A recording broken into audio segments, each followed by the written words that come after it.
Lim joins us. I promise you, next week I'm not paying you any money. Cardiologist for SSM Health, SLU Hospital, and SLU Care. Thank you for the tickets, by the way. You're very welcome.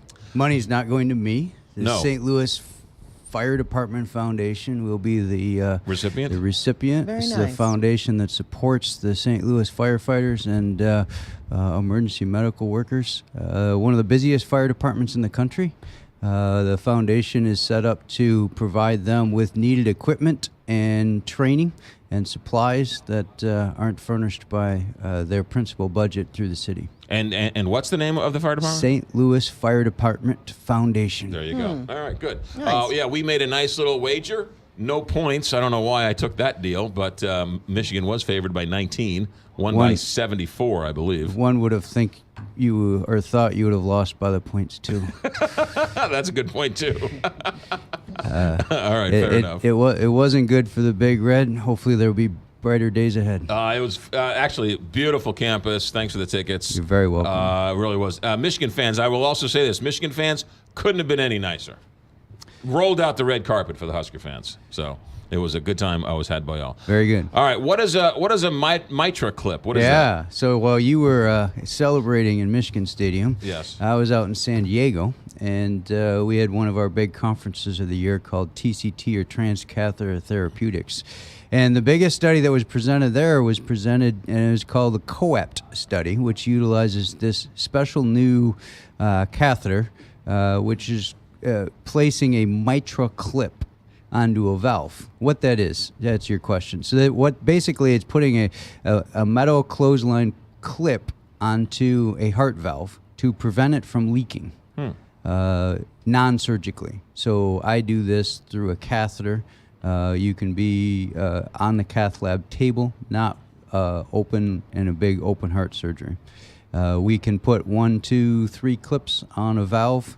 That valve can have significantly less leaking through it. Therefore, we promote forward blood flow through the heart rather than back and forth blood flow through the heart. This study was looking at people who have existing heart failure, so weak heart pumps, and does taking care of this regurgitant or leaky valve, does that really make a difference? And unbelievable, you would have thought you were at a football game when this trial was presented. Really? And you know, you might not know, but you can hang out with me. Doctors aren't the most exuberant type people. And so we're sitting in a big auditorium of over 1,000 people, and they present the results where by putting this clip onto a valve and reducing the leaking, you thereby impart a significant advantage in terms of how long these patients live. What did you do before the leak? We treated them, quote unquote, medically. And so when you get a chance to actually have a therapy that can affect how long somebody lives in a good direction, people in the audience started applauding. Wow. In a scientific session of a bunch of, like I said, stuffy doctors. And so there was applause. Yeah. It was a significant, this study knocked it out of the park. So these patients not only feel better, they live longer when appropriately done in terms of getting this clip type of procedure put on. How long before you yourself can start using this stuff? Yeah, so we've been using the clip at St. Louis University for well over 4 years, actually more like 5.5. And that's about how long that it's been commercially available. There's 2 types of leaking. One is when you actually have a problem with the door itself. We call that primary leaking. That means there's an intrinsic problem with the valve. And we felt like, and the studies have shown that clip works really well for those patients. These patients that this study deals with is when the valve is actually fine, but it's the heart itself that's the problem. The weak heart pump itself is the problem that causes the leaking. And there had been no study out there at all saying that we can do anything with these folks to help them live longer, really, except for making sure they're on the right medicines. Sometimes defibrillators or fancy pacemakers / defibrillators have made an impact. But this is a significant jump forward this week versus last week. Wow. So just in 1 week. Are the clips permanent? The clips are permanent because when we put them on there, we cinch them on the valve leaflets, and so we change the valve itself, and those get sealed onto that valve by your own heart cells, which kind of cover over those. So we basically changed the concept of the valve for forever. So explain this. So a catheter, the catheter goes up through the groin, and then you then put it through this little tube up into the heart? Basically, it goes up through the groin. We have to make a hole up in between the wall that separates the top two chambers.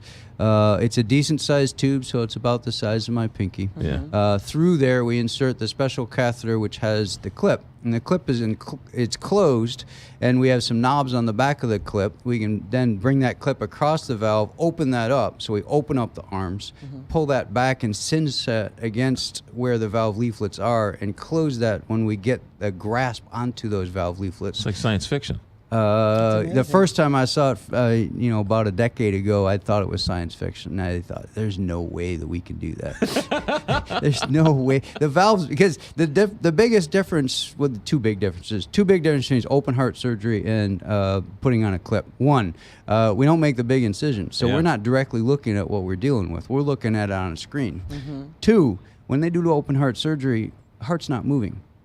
When we do this, the heart's moving. And it's beating, and it's preferable that way. So we're not actually stopping it. So the valve's opening and closing in real time, back and forth, back and forth, back and forth. And so, do they feel like immediately a difference? Or? Yeah, many people feel instant benefit as soon as they get home. Recovery time's not that long because it's only a procedure that goes through the groin, and God willing, we get through and don't have any complications. People go home, they start walking further. They can go upstairs. Their breathing's better. Their energy levels are better. It's a phenomenal experience. Oh, great story. That is. All right. I was not cheering in Michigan. You were cheering in San Diego. Absolutely. So there you go. I was cheering for both, actually. There you go. Wow. Dr. Michael Lim, you're the good ones. Cardiologist with SSM Health, SLU Hospital, and SLU Care. Doctor, thanks. Good stuff. Take care.